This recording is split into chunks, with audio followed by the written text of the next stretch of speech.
And welcome back to Atreya News. The racists on the left have even taken a step even lower.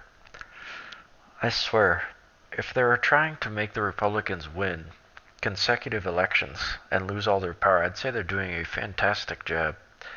For whatever reason, they still live in the illusion that their side has won, what they're doing is a winning strategy, and everyone is behind them, when in actuality, none of the above is actually true. Anyways, a Latino college student just asked white people to pay for her spring break. A Pitzer college student is asking for the assistance of white people to help pay for her spring break because she feels due to the enslavement of her people, she is owed the help. What these people would fail to realize or actually admit is that every people was a slave at one point.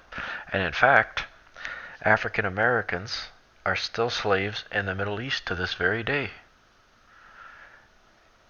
And African Americans, well, they're obviously not African American, just call them Africans, in the Middle East get called slave by name. They don't actually get referred to them as their actual name. They call them slave in the street. Yet America's the worst country on earth. Figure that one out. Daily Wire reported, it's bad enough that many college students feel entitled to other people's money. For example, a study discovered that around 30% of students on loan programs use government's money to pay for their spring break excursion instead of paying for textbooks, living expenses, and even their own tuition. The short answer is that schools do not teach you how to win. They give you abstract information with no clear direction. So when these people are so confused, so dumb, and going in the wrong direction, it's no wonder that this takes place, for the school was not designed to make people win. It was to make you bow down and kiss the ring. Here's where it gets insane. A Latina student at Pitzer College sent an email through Student Talk listserv asking white students to pay for a trip to Oklahoma and national parks across California. Leandra Vargas, a junior at Pitzer and a self-identified queer person of color, sent the following email to the student body. What's a good, lovely folks, supporting QPOC spring break trip. Bunch of us are trying to get away from this toxic institution for the break, and wait a minute. Toxic institution, yeah, we agree that it's a toxic institution, so what the hell are you doing there for the break? And we were lucky enough to be lent a car. However, gas is expensive. We are hoping people are willing to support us in our ventures out to Queer, Oakland, and some national parks to find some space to breathe.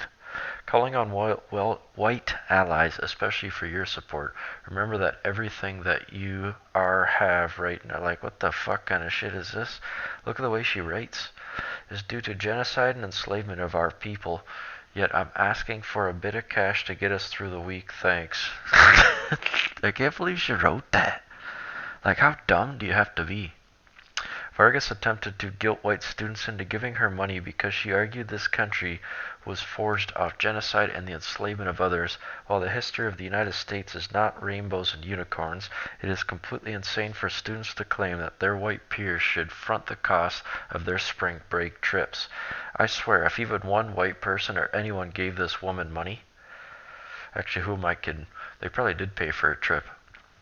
The Daily Wire does not know how much money this racist, entitled individual raised on Vimeo, but the email gave a good impression of what kind of education, or lack thereof, Vargas got from an institution that charged $66,000 for tuition, room, board, and fees. In addition, she did not show any gratitude for Pitzer, as she referred to it as a toxic institution that she willingly went to. You see the mental illness with these people?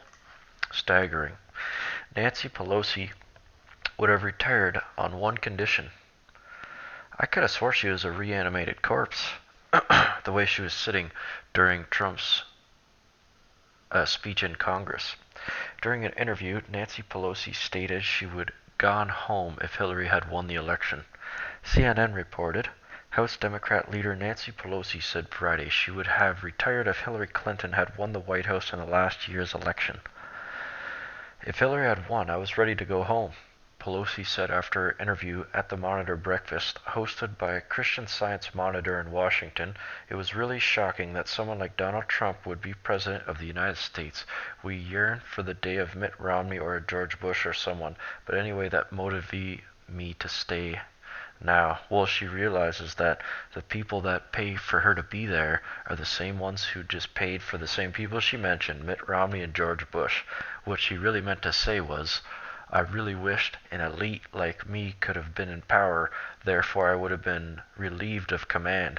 But since no person of that sort had been elected, I'm stuck here, and I'm stuck here because my donors say you're stuck there."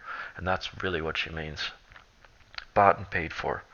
Pelosi, who has led the White House Democrats since 2003, said she was staying to protect the Affordable Care Act, a signature item dubbed Obamacare, but one she was heavily decisive in crafting 8 years ago. The then House Speaker.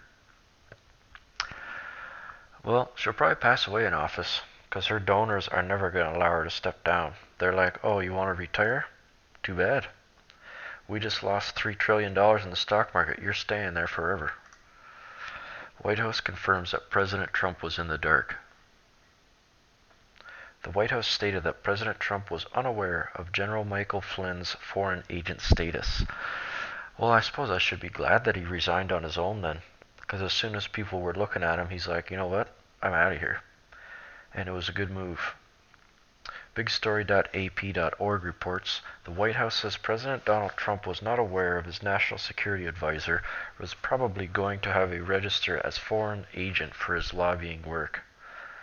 Spokesman Sean Spicer said Friday that Michael Flynn's decision to register was a personal decision and not one of the Trump's lawyer to determine. He dismissed questions about whether Flynn's work as a foreign agent should have given Trump praise in naming him National Security Advisor, saying Flynn had impeccable credentials. Trump did not know of recommendation that Flynn should register as foreign agent. Well, it's good he stepped down then. No harm done. None filed with the Department of Justice 2 days ago. How would anyone know that he was going to? I mean, that's sort of like asking. What about the need to file? That's up to his personal lawyer. I mean, again, each person that goes through the process in government seeks counsel in many cases regarding the assets they own and the activities they conducted as to what they have to do or not do. But this is something that, you know, it's like asking whether someone needed to file, if they had a client, whether or not they have to file a lobbying disclosure form. That's not up for us to determine. That's up for them and their counsel to determine if they engaged in activities in the past or whatever it is, or if a doctor needed to go and up their certification. That is not up for the government to determine. There are certain private citizens' activities that you conduct and you seek counsel on or professional advice. That's not up to the government, and that's exactly how the system works. But how did that not raise a red flag? I mean, you have an attorney. You already got your question, John. John, we're doing Sean, one question. But this is an Hold important on. point. No, it's not, John. Because you have an attorney calling the transition saying that No. the person who is in line to be the national security advisor may need to register as a foreign agent, and that doesn't raise a red flag. No, it's not a question of raising a red flag, John.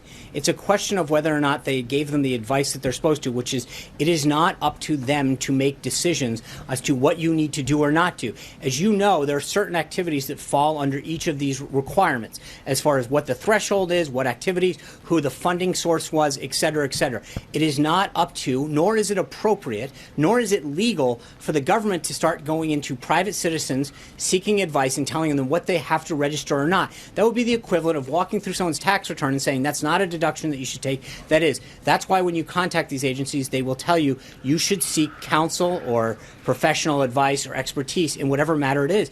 That is not up to them to determine. Plain and simple. And very well said. Sean Spicer, tearing ass.